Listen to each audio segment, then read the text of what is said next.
start off, and you know what? It's great to see this crowd here today. Think about this last week was the 78th anniversary of the D-Day invasion, and it still generates so much interest, and so many books have been written about it. And it's nice to see some young people here today. Well, you were forced to come here, but you know, I see some young people in the back, that sort of thing. Okay, so thank you for being here. Are you interested in World War II? Yes. And what is your name? So I hope you enjoy it, and if anybody has any questions at the end. So I always get asked, the first question I get asked is, and it's amazing how many people just never thought of this or don't know this, what does D-Day mean? What is, why do they call it D-Day? Does anybody know the answer to that? Any specified beginning of something is always called D.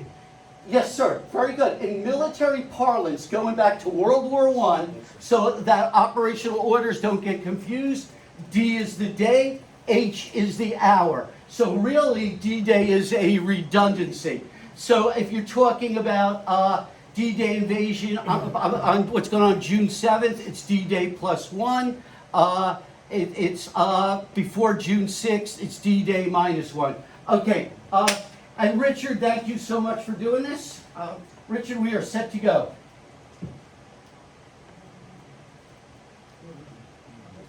Okay, yes. Is it the easiest trivia question I've ever asked? What do these men have in common? Henry Fonda, Charles Durning, Richard Todd, David Niven, James Niven, J.D. Salinger, Bobby Jones, Yogi Berra, and Alec Guinness. I think Yogi Berra and J.D. Salinger probably only have one thing in common. Okay, so it doesn't relate to literature. What do they all have in common? Every one of them was not only in the service, sir, they were at the D-Day invasion. Yeah. Henry Fonda, who was in the movie The Longest Day, was an officer aboard a ship. The actor passed away a couple of years ago, great character actor, Charles Durning.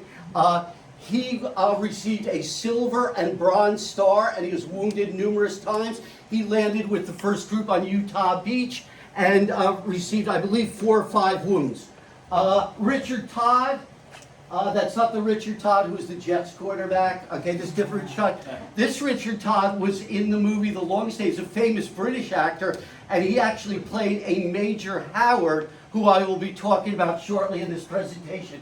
Medgar Evers, we all know about him being killed in Mississippi, involved in the NAACP. African Americans were not allowed in combat units at that time, but he was in charge of certain barriers and later on balloon barriers, so the ships would get attacked, and he also did burial duty there. David Niven, the actor, he was decorated at D-Day invasion, British. James Doohan, I didn't know who he was, to be honest. Anybody know who he is? Yeah. And if you notice, I'm proud that I got everybody in a uniform, even James Doohan. Yeah, that's Scotty on the original Star Trek. He was wounded, Canadian, wounded 5 times, lost a middle finger in the war. J.D. Salinger had not completed Catcher in the Rye yet. He landed with 6 chapters of it. So if he never made it through the D-Day invasion, a lot of English teachers would have had 1 less book to his side. Bobby Jones was 40 years old, the preeminent golfer of that time period. He was landed in the D-Day invasion. And the only one of these I knew personally, I actually interviewed him about D-Day for a graduate school paper, and Jimmy's met him a number of times. Yogi Berra. Yogi was in the Navy. He landed he landed crafts at the D-Day invasion, and he was actually Yogi told me, but he said that he had no idea of the magnitude of what was going on, and when the boat Higgins craft was coming over, he stood up and he said to somebody, "This is like the 4th of July." And the officer in charge said, "No, it's not. Get your blankety-blank head down." And Yogi actually got wounded, but he didn't want his mother to know that, about the wound, so he never went for his Purple Heart, and his grandchildren are trying to get that now. Okay, Alec Guinness, okay? So all these people are at the D-Day invasion. Richard, we're ready for the next one.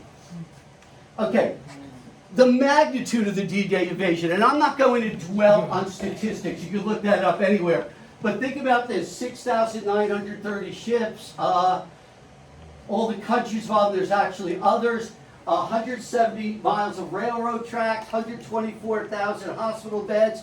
There was 1 million American soldiers stationed in England going back a year and a half before the D-Day invasion to train for it. In fact, the British soldiers and the American soldiers didn't get along very well. The American soldiers were paid substantially more money. So the British soldiers would say, overpaid, oversexed, and over here. So, close competition for the women. And by the way, 9,000 children were born out of wedlock, stupid fact, but they say about 9,000 to American soldiers. So we did have some, okay, Richard? So those, guys, those are just statistics. And I find more interesting, I know somewhat about the weaponry involved, the tactics, but I've always been interested in the people. And as Barbara said, I spent 8 days on a Stephen Ambrose tour, who wrote the Band of Brothers, and our tour guide was a colonel, retired parachuter from a British airborne unit, and I correspond with him occasionally. I have one of his books here, Robert Kershaw. But one of the most surreal experiences of my lifetime was visiting that cemetery at Normandy Beach. It's considered American soil now. There are 9,400, roughly, Americans buried there. There's a wall with 1,500 other names of MIAs, people they just couldn't account for. And it's a surreal experience. How many of you have seen Saving Private Ryan? Okay, so you know that scene. You know the scene at the beginning of the movie and at the end of the movie. Okay, and you can't help but wondering, you're looking at beautiful acre after acre of gravestones, the Jewish Star and the Cross, and you're wondering, my God, would this person have been a scientist, a doctor, an educator, whatever? They all had families, and they all had lives ahead of them. So you can't help but thinking about that. The oldest person to die, not on June 6, a couple weeks later, was a guy by the name of Theodore Roosevelt Jr. He was 56 years old. I think that name looks familiar to you, and yes, that is the son of Teddy Roosevelt. He was an officer in World War I, came back in World War II. The youngest buried there is 17 years old. He was 15 years old when he got into the military, okay? So those are the thoughts I think about. The average age of the soldier was 23 years old. Many of them, because it was a Depression era, had left high school and weren't even that old. So think about that. It's basically kids. It's not hardened warriors. Richard? So I just wanted to go over a little bit what generated my interest, kind of a lifelong passion about the D-Day invasion. My dad was a World War II veteran, and in 1962, a movie came out called The Longest Day. And it was mandatory that we had to go as a family to the drive-in and see it. Have anybody here seen that movie? Yeah. You guys remember who some of the actors were in it?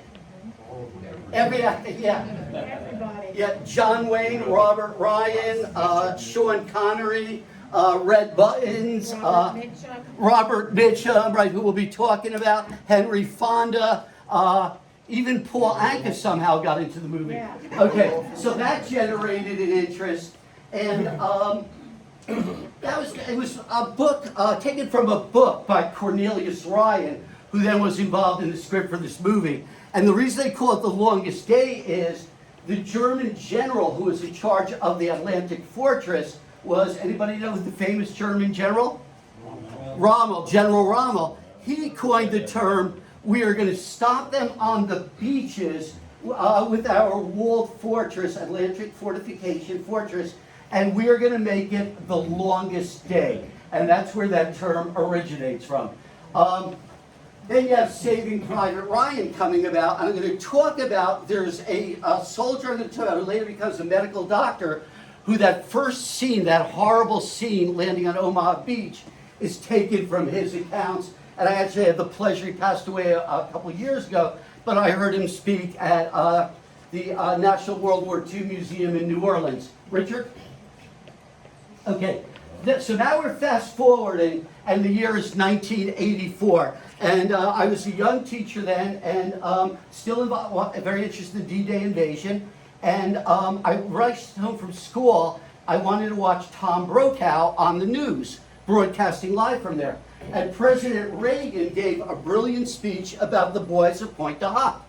And then Tom Brokaw says, and representing the Army Rangers from Toms River, New Jersey, is Leonard Bud Lamell. And I didn't know he was from Toms River. Now, at our school, and Jimmy, you know her very well too, we had an outstanding English teacher, Renee Lamell, and I know you know her too, Ginny. And I go in the next day and I say, Renee, are you related at all to Bud Lamell? And she looks at me like I was crazy, and she goes, typical English teacher fashion, yes, Jeffrey, that's my dad. I'm like, holy moly. So I got to know him quite well. If you haven't seen it yet, there is a room dedicated to him in the municipal building, which has a lot of his medals and things of that nature. So I used to bring him in as a guest speaker. Bless you. Thank you. Okay, and I'm going to talk about what he accomplished. We'll get back to that. But Richard, go ahead. Thank you. Okay, so this is not a history course on World War II, but just to show you where we were by 1942. Basically, Germany and the Red controlled almost all of Europe, okay, except for neutral countries. They overran France in 6 weeks. And you see the word Vichy over there, V-I-C-H-Y?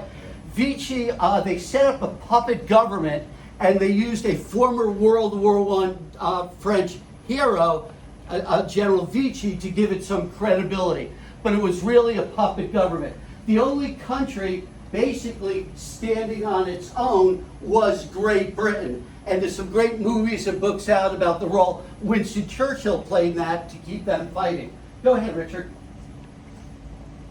Okay, so right from 1942, when the French had to evacuate Dunkirk, they knew that a cross-channel invasion was going to be imminent to win the war.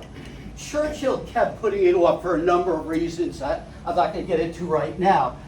Stalin was putting a lot of pressure on the United States and Great Britain to make it a two-front war.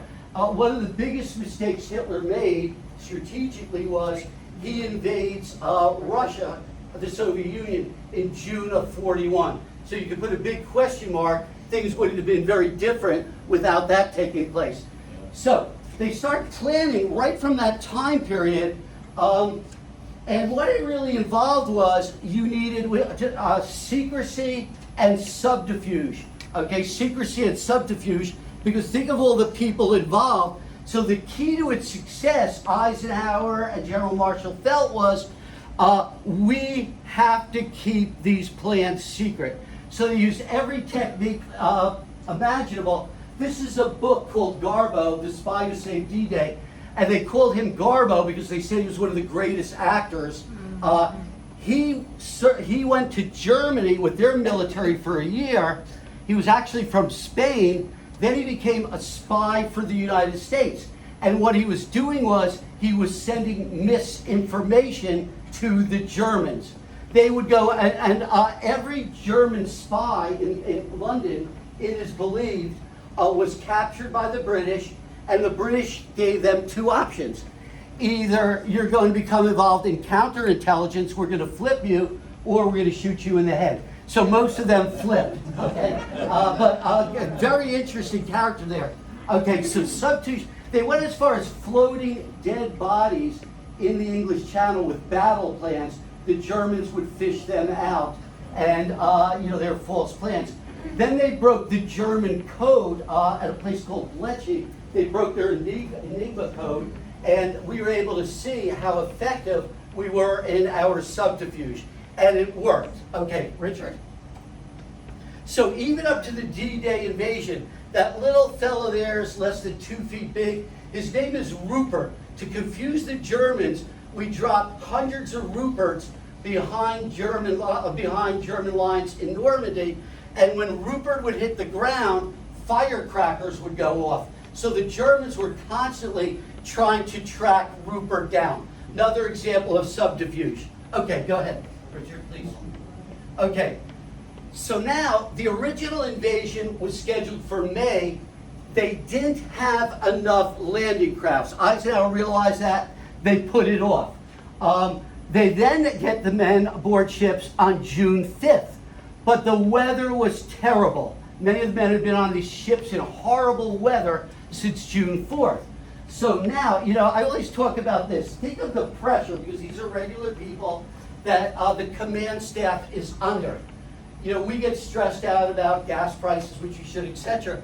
Well, Eisenhower has the future of Western civilization on his hands, because if we don't go on June 6th, we may not be able to go for 2 more weeks, and by that time the Germans may know about it, and the surprise would be off, and if we failed at D-Day, it would be the war would be extended by another year and a half. So in any case, this is Southwick House on June 5th. It's closed to the public now. It's a British anti-terrorist training ground. Somehow Stephen Ambrose Tours is grandfathered in there. And it's a very small room. We actually sat in that room, and the maps are still up there. So you're thinking to yourself, my God, that decision made in that room changes the destiny of Western civilization. Okay, and the rain was coming in literally horizontally. They just didn't know if they could pull it off. So, you talk about a stressful job.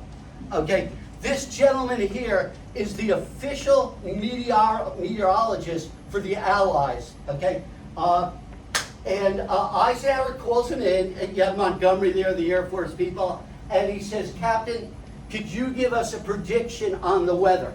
Now, what percentage do weathermen get it right? Yeah. So you talk about being under pressure, but Eisenhower, being no dummy, for 2 months prior to this, had this man do weather forecasts to see how accurate they were. And the captain says, General Eisenhower, we will have a 14-hour, literally only a 14-hour window of opportunity to invade. The channels are still going to be rough. It's not optimum conditions. The skies are going to be cloudy. So Eisenhower stands up and he says to his staff, what do you think? And by the way, talking about pressure, Eisenhower was smoking literally 4 packs of cigarettes a day then. 4 packs of cigarettes. Yeah. And Bernard Montgomery, the famous British general, says, I say go. Well, the Air Force people and the Navy people were very tepid about it because it was not ideal conditions. Eisenhower paced, and I've read so many accounts of this, Eisenhower paced back and forth. Some accounts say 1 minute, some say 2, some say 5, before he made his decision. And I think this shows how palpable the tension was in the room. And Eisenhower then says, it's a go, we're going. Every one of these men scrambled out to notify their units. Okay, thank you, Richard. Okay, so before the men go, and this is kept totally secret. In fact, there was a general Eisenhower was close to who had a couple drinks, and he talked about when the D-Day invasion was going to occur. Eisenhower had no mercy. He busted them rank down to a colonel, basically ruined his career, sent them back stateside. They literally took military women to go to the pubs, talk to people in the know, and see if they were going to spill the beans. And only one other person did. Okay, so in any case, before the men don't know about until they're getting on the ship, and Eisenhower sends this out.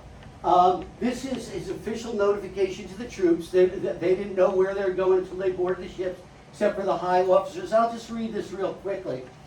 Soldiers, sailors, and airmen of the Allied Expeditionary Force, you are about to embark on the great crusade towards which you have striven these many months.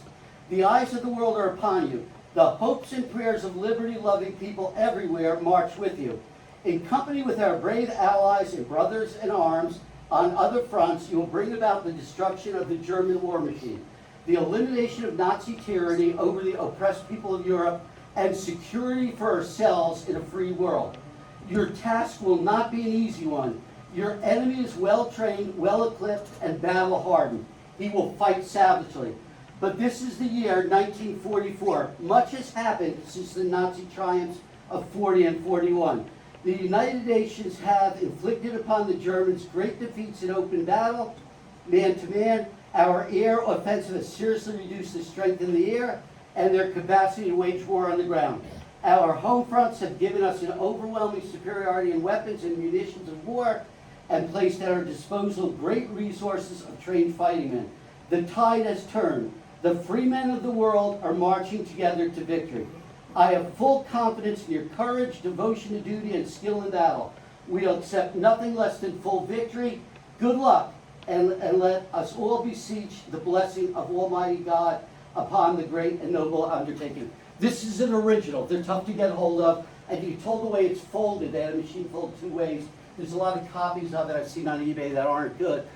Very few of them, they're very difficult to get a hold of, because for many of the men who landed at D-Day, that is one of their prized possessions. Of course, a number of them never came home with it. Many of them had it signed by the men in their platoon, the men in their squad, etc., never knowing if they were going to see that again. So I'm going to pass this around, but you're holding one of the original pieces. Here you go, sir. Okay. Unbeknownst to the public, Eisenhower wrote a second letter, and it's a handwritten letter. And what he wrote was, if the D-Day invasion fails, very intrepidly, very bravely, Eisenhower says, I alone went on the best information possible, and I alone am responsible for the failure at D-Day. He wrote it out when he heard the invasion was going well, took the paper, folded it up, threw it in a trash can. His adjunct officer said, damn, that's going to be worth something to hold on to, not for posterity's sake. And he took it out of the garbage. It's now in the Eisenhower Museum in Abilene, Kansas. Okay, now, so when we land, there are 5 beaches, and I've been asked how they come up with these names. Basically, the British military just had a bunch of codes, worded codes. So this was done arbitrarily. We land at Utah and Omaha Beach, British and Canadians and French free fighters, Gold, Juno, and Sword. Okay, the Germans did not think we were going to land that day because of the weather, and they also thought we would land at a different beach, at Calais, because Normandy is a further trip across the English Channel to get there. The conditions were horrible. Many of the men felt they couldn't wait to land on the beach because they were in boats for 4 to 6 hours. They are on these Higgins crafts, which you stand, and the water was coming over. Not to be too graphic, but most of the men got seasick, so they were shoveling out with their helmets the puke and the vomit, and also the seawater. A number of guys took sleeping pills because they had trouble with seasickness. They actually fell asleep, didn't wake up until they got on the beach. Okay, what they faced. The Germans had used 250,000 French, Polish, Russian people to build up a defense line. They had landmines all over the place. They built these pillboxes, and inside the pillboxes, you still see they showed the firing zones that were totally lined up. So when the first couple waves came in, they had them exactly where they wanted them. Okay, machine guns, mortars, howitzers, etc. And we thought we'd be able to knock these out. We never knocked out the pillboxes. They're still standing there today. Jay, you've been over there. I think you've seen them also, right? Yeah, a couple of you have been there. Okay, so in any case, when we start the air bombardment the night before, and as the invasion ships are coming in, we don't want it to be too close to our men. So they overshoot in many cases where the pillboxes were. So minimal damage was done initially. Okay. Richard, you go to the next one. Rommel, what he also did was he flooded the fields behind the beachhead, and he put up these wooden logs to impact gliders and paratroopers where they would come in. Many drowned. And they also placed mines and obstacles on where the beach landing was in the water. So many people were killed by the mines. Okay, Eisenhower had a great reputation. He wanted to visit as many combat units as possible before the invasion, and You can see that's the patch of the 101, the Screaming Eagles. You see them, many of them shave their head to look like Mohawk Indians. They look pretty fierce. All he's driven by, does anybody know who his wartime driver was? Kate Summersby, yeah. Okay, all right. Okay, that's what I showed before. Go on. Okay, that's actually, you can't really read it, but that's the letter where he takes full responsibility if the mission fails.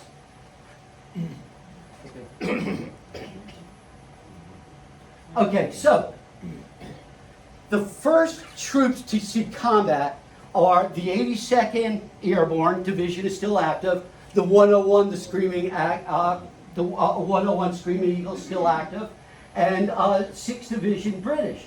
And their mission was, and this is an amazing story, to capture 2 bridges and to hold them so the Germans can't reinforce.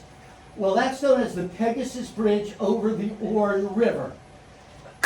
Maybe I think about 8-10 years ago, I'm with the Stephen Ambrose group, and many of the people were military or ex-military.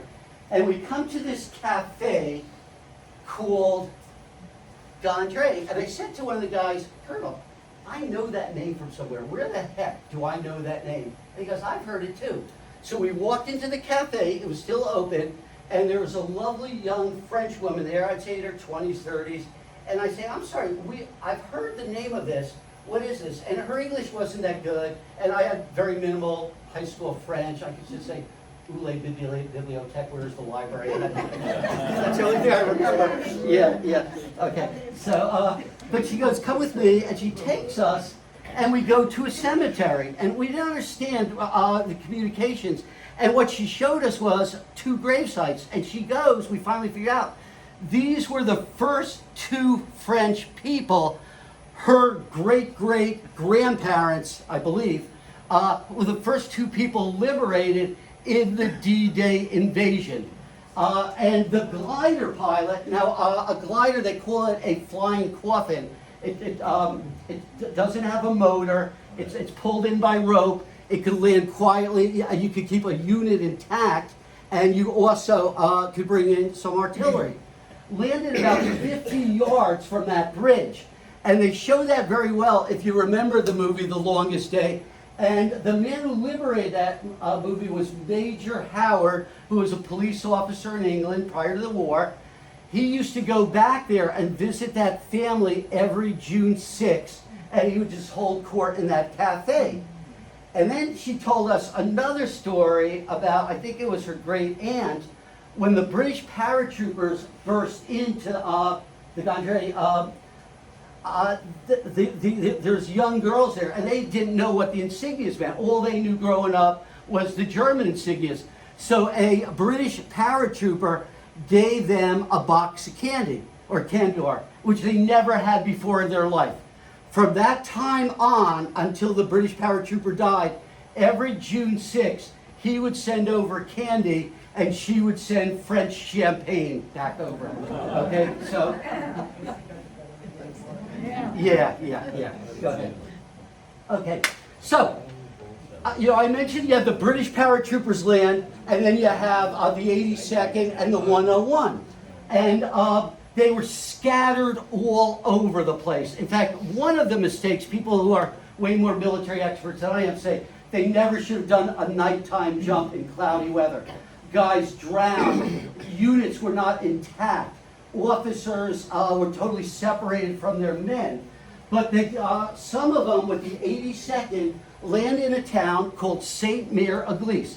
It's a little village none of us would have heard of otherwise. But when they landed, there was a fire going on in the town, and the Germans let the French citizens come out after curfew to put it out. These poor paratroopers from the 82nd, many of them land right in this illuminated town. One person in his account says he remembers his best friend went into the burning building. He heard him scream once, and that was it. Many of them were caught up in trees and were shot by the Germans, not offered the opportunity to surrender. Okay, this man here, his name is John Steele. John Steele had the misfortune of ending up on the town cathedral. And he, could you give me a water, I think, please? Okay, excuse me. And he takes out his knife to cut the cords down, drops the knife, a German soldier sees him, fires up at him, hits him at the bottom of his foot, so he's wounded while he's watching his friends get slaughtered. The Germans capture him, and thank you so much. And then they don't show it in The Longest Day. By the way, anybody know who plays him in The Longest Day? What actor? Red Buttons, yeah. Okay, very good.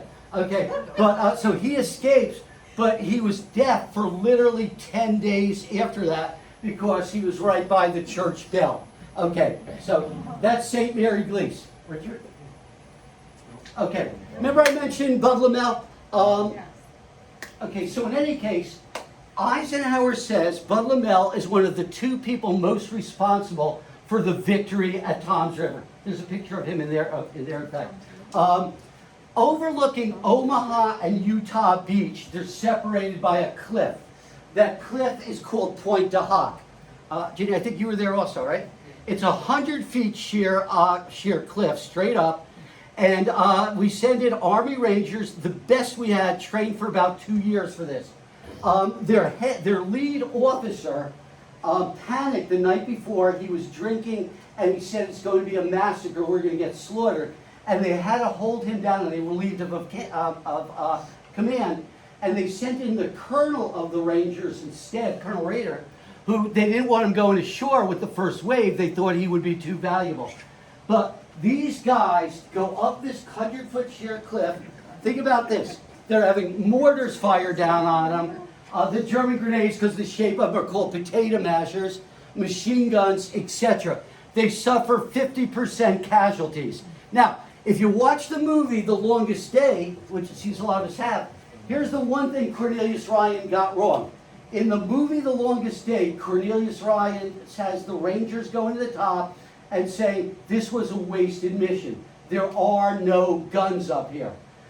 But what happened, as the story I was told, Cornelius Ryan wanted to interview Bud Lamel, and he was in a hurry to get his book published. Bud Lamel said, I will only do the interview if you interview other Rangers who served with me. Cornelius Ryan rushed it through, didn't do it. Okay, when the Rangers get to the top, they don't find any guns, but they find tracks. Well, what Bud Lamel and one other Sergeant Q do is they follow the tracks and they find camouflaged off the cliff of Point de Hoc 155 howitzers. And if those howitzers were not spiked and knocked out, they would have rained heck on both Omaha and Utah Beach. Okay, and God, just about every book I read on D-Day, Bud Lamel from Toms River, New Jersey is in it. I have it up here somewhere. Tom Brokaw in The Greatest Generation has a whole chapter on Bud Lamel. Okay, so that's Point de Hoc. That's Ronald Reagan in 1984. And you can see where the guns were camouflaged. Thank you, Richard.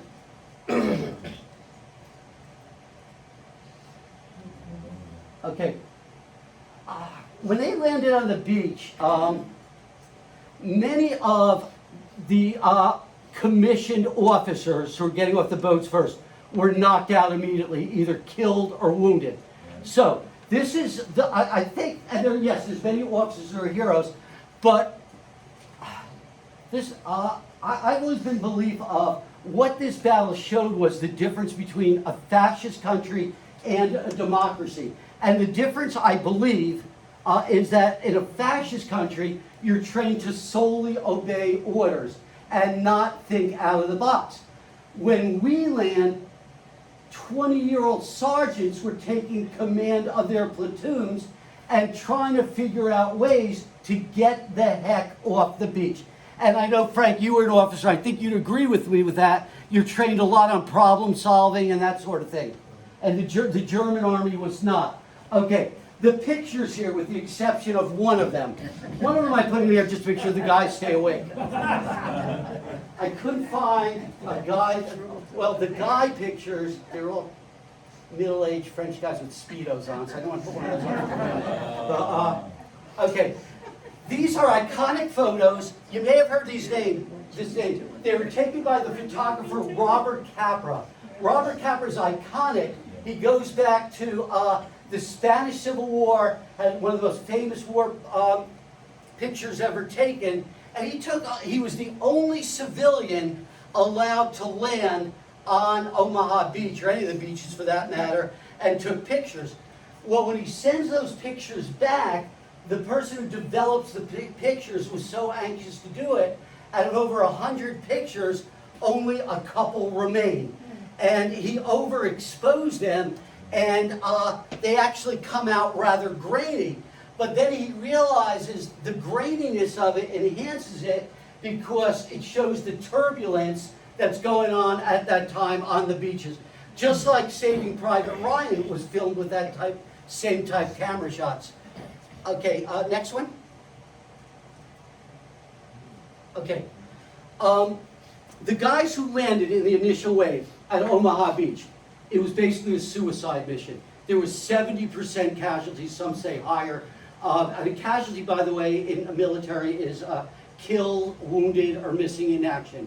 Okay, here's a group that personifies it. The Bedford Boys. There's a small town in Virginia, Bedford, Virginia. World War II population, 3,250. They arrive as an intact unit on these Higgins landing crafts I'll talk about. Over 30 of them are packed on one craft, or actually two crafts. In the first wave on this one landing craft, 19 of the Bedford boys died, 19 of them. Germans had machine guns that fire 600 rounds a minute. There was two brothers, Roy Ray. One brother says to the other, I want to shake your hand. The other one says, no, I'm going to shake your hand when we get up over the beach. To his dying day, the one brother regrets, thank you, not shaking hands because his brother didn't make it. By the way, there's 45 brothers buried at Normandy, combinations of brothers. Okay, so 19 die initially, 4 die later, 23. Look at that percentage-wise. So it's a town of 3,250. And at this time, the military had not perfected how to do proper death notifications. There was one telegraph operator in Bedford who literally was going through a living nightmare as these accounts came in and had to do the death notifications. Since then, the United States military will not put a town, relatives, brothers intact in the unit. Between that and the Navy Sullivan brothers. Bedford, Virginia has one of the best D-Day monuments in the country. That's why about 25,000 people a year flock there. There's a very good book called The Bedford Boys. Richard? Okay. On Omaha Beach, it's not there anymore, there was a lot of shale. And guys would naturally gravitate to the shale for cover. It would protect you from machine gun fire, but not mortar or heavy artillery. Finally, some of the officers start saying, hey, there's only 2 men on this beach who are going to remain on this beach. Those who are dead and those who are about to die. So gradually, in very small units, they do the breakthrough. That's an example of that. Richard.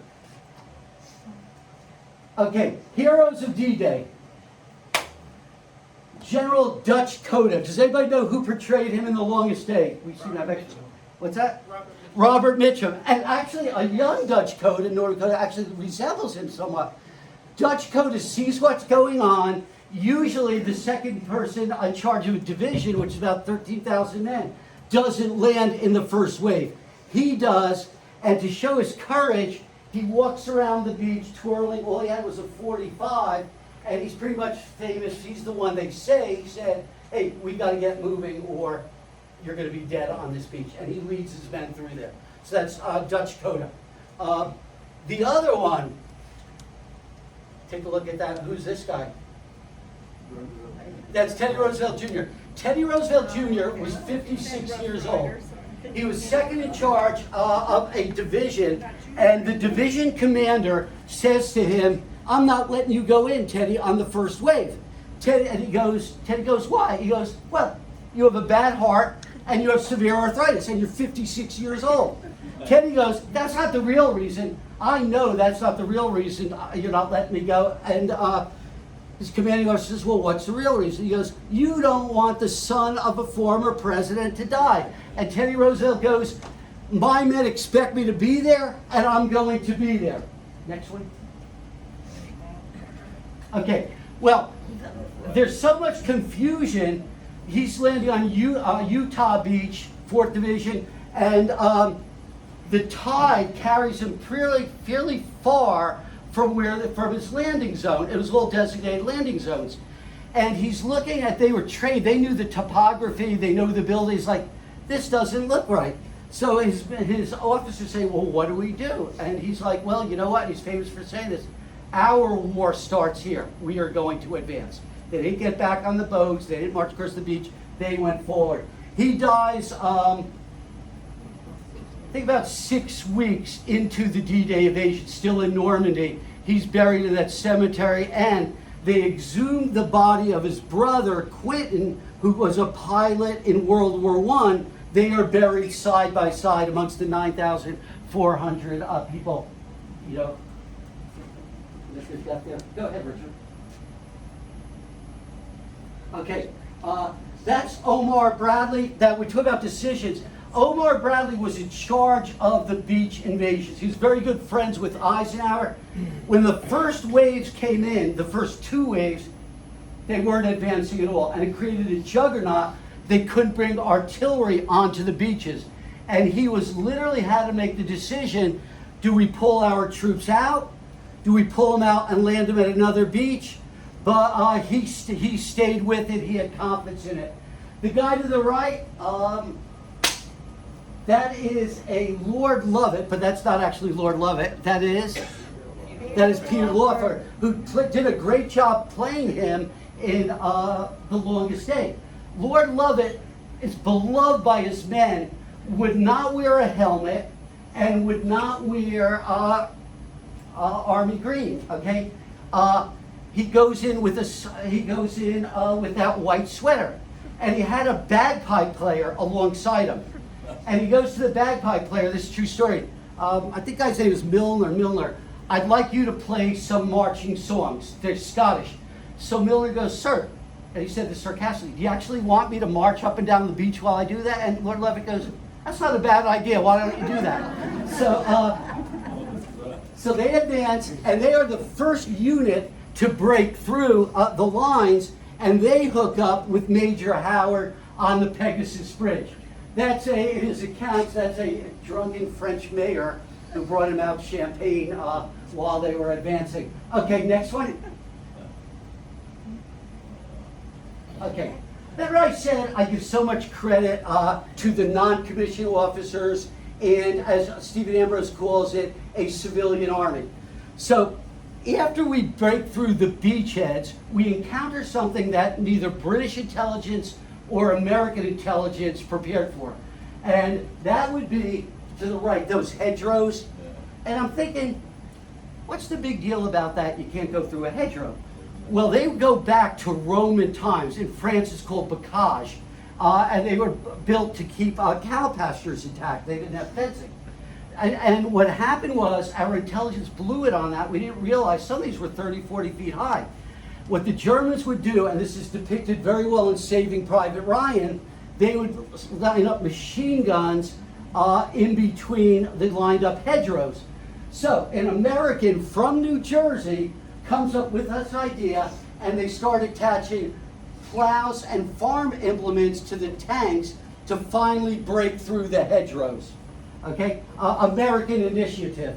Okay, next one, Richard. Okay, see that guy to the right? Another hero.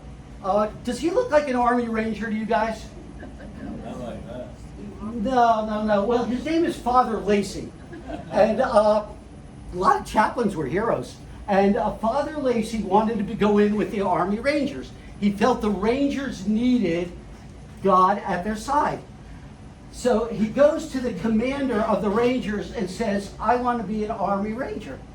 And the commander looks at him and goes, no way in the world are you going to be an Army Ranger. So Father Lacey, who's very persistent, goes, I want to know why not. And the Ranger commander pulls no punches. He goes, well, I'll give you 3 reasons. You're too fat, you're too old, and you're too short. Well, he goes, I'm going. And this guy made it through Ranger training, and he told the Rangers, if I see any of you at Omaha Beach praying, I'm going to kick you in the butt. You do the fighting, I'm going to do the praying. And there's many other chaplain stories like that also. Okay, Richard? Okay.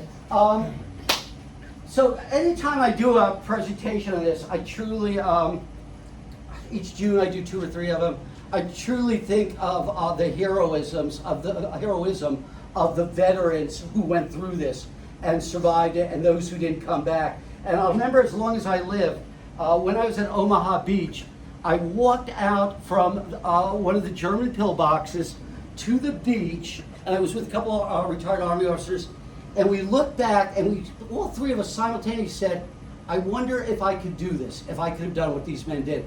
And my true answer to that is, I don't know, I'm not sure. So these men are truly remarkable. And by the way, we think of the Normandy invasion ending June 6th, June 7th. The fighting goes on until August. We suffer, us being the Allies, over 200,000 casualties. Killed, wounded, missing in action. On D-Day, about 1,000 American troops are killed, but that's why there's 9,400 plus buried at the cemetery in Normandy. Richard? Okay. 1 or 2 more examples. That is a Sergeant Michael Slaughter. Michael Slaughter was 15 years old during the Depression era from Roanoke, Virginia, and family had no money. He was 6'1", so he was a big kid, enlists in the National Guard at the time. By the time he deploys overseas, this poor guy is 6'6". Okay? He is wounded at the D-Day invasion.